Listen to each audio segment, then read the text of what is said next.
আসসালামু আলাইকুম সুপ্রিয় শিক্ষার্থী বন্ধুরা, তোমরা সবাই কেমন আছো?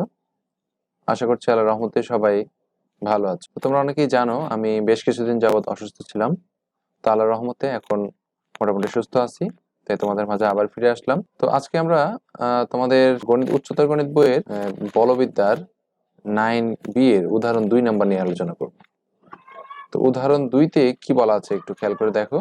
বলা আছে কোন সরলরেখা বরাবর এফ সমান্তরালে চলন্ত একটি বস্তুকণা টি সময়ে এস দূরত্ব ও পরবর্তী টি প্রাইম সময়ে এস প্রাইম দূরত্ব অতিক্রম করে।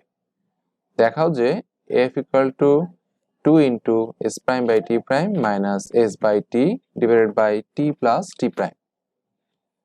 তো এই যে অঙ্কটা, এখানে দুইটা তথ্য দেওয়া আছে। একটা হচ্ছে এফ সমান্তরালে একটা চলন্ত বস্তুকণা টি সময়ে এস দূরত্ব একটা সময় একটা দূরত্ব অতিক্রম করবে এবং পরবর্তীতে টি প্রাইম সময়ে এস প্রাইম দূরত্ব অতিক্রম করবে। তাহলে তোমাকে এফ ইকুয়াল টু এটা দেখাতে বলা হয়েছে। তো অঙ্কটা দেখো অনেক ইম্পর্টেন্ট, বিভিন্ন বোর্ডে, Dhaka board, Kushtia board, Rajshahi board, Dinajpur board, Chattogram board, সেই বোর্ড, মাদ্রাসা বোর্ডে এসেছিল অনেকবার।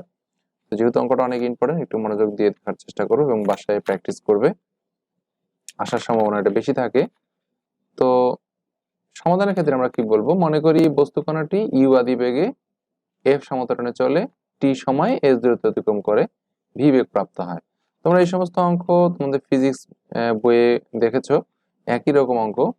তো একটা বস্তুকণা আগে একটা বেগ নিয়ে ইউ আদি বেগে এফ সমান্তরালে চলে, টি সময় চলে, এস দূরত্ব অতিক্রম করে, ভি বেগ প্রাপ্ত হয়, এক জায়গা থেকে আরেক জায়গায় চলে আসছে। আচ্ছা, সেক্ষেত্রে আমাদের যে দূরত্বের সূত্র u t plus half f t square, এখানে এস হচ্ছে দূরত্ব, ইউ হচ্ছে আদি বেগ, টি হচ্ছে তার সময়, হাফ এফ হচ্ছে ত্বরণ, সমত্বরণ, এখানে টি হচ্ছে তার সময়।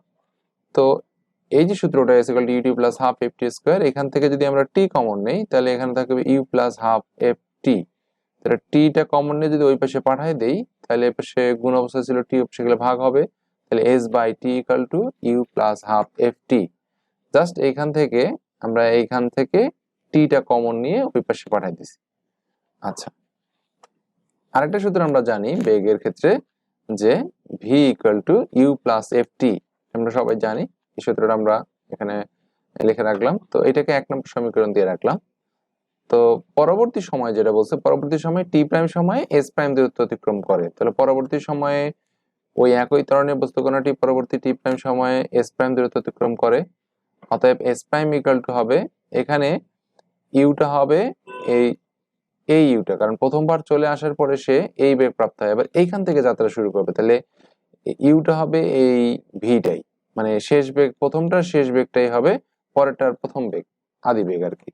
তো এই জন্য S prime equal to V T prime plus half f t prime square.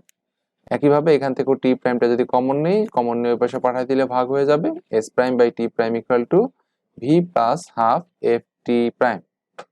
এখন ভি ইকুয়াল টু আমরা আগে জেনেছি, ভি ইকুয়াল টু হচ্ছে ইউ প্লাস এফ টি, তাহলে এইখানের ভি এর মানটা আমরা বসাই দিব ইউ প্লাস এফ টি, এটা হলো ভি এর মান, আর হাফ এফ টি প্রাইম এটা যা আছে তাই লিখে দিলাম, এটাকে আমরা 2 নম্বর সমীকরণ দিয়ে দিলাম।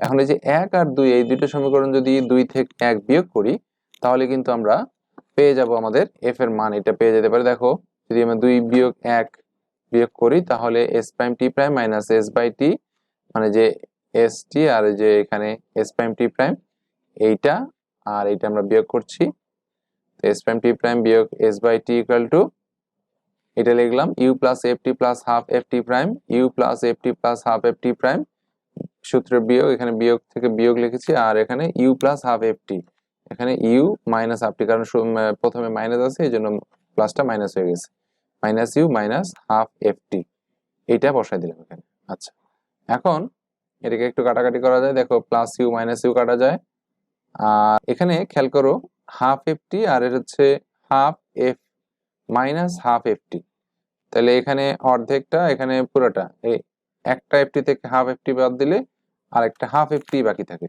খুব সহজ নিয়মে, মানে একটা থেকে অর্ধেকটা বিয়োগ করলে আর অর্ধেকটা থাকবে, এটা যেহেতু প্লাস তাহলে প্লাস চিহ্নটা এফটিটা সামনে বসে দিলাম, হাফ এফটি থাকলো, আর এই হাফ এফটিটা হচ্ছে এই হাফ এফটি, এখান থেকে যদি আমি হাফ কমন নেই তাহলে FT plus FT prime, half F common যায় তাহলে টি plus T prime, half F common দিলে টি প্লাস টি প্রাইম, এবার এই এফ ইকাল টু এফটা এই পাশে থাকলে এই দুটো যদি আমরা ওই পাশে পাঠাই দিই হাফ টি প্লাস টি প্রাইম, তাহলে হবে যেহেতু হাফটা এখানে টুটা এখানে ভাগ অবস্থায় আছে ওই পাশে গেলে হয়ে যাবে গুণ 2 ইন্টু এটাকে লিখলাম s t prime by minus s t divided by এই যে টি প্লাস টি প্রাইম, এটা গুণ অবস্থায় আছে এখানে ভাগ হয়ে যাবে টি প্লাস টি প্রাইম। এটা হচ্ছে এফ ইকুয়াল টু আমাদের যে প্রমাণটা এখানে দেওয়া ছিল সেটা আমরা পেয়ে গেলাম।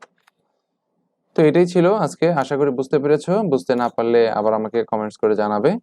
তো ভিডিওটি দেখার জন্য সবাইকে ধন্যবাদ। আর বাসায় এটা প্র্যাকটিস করবে, সমস্যা হলে আমাকে জানাবে। ধন্যবাদ।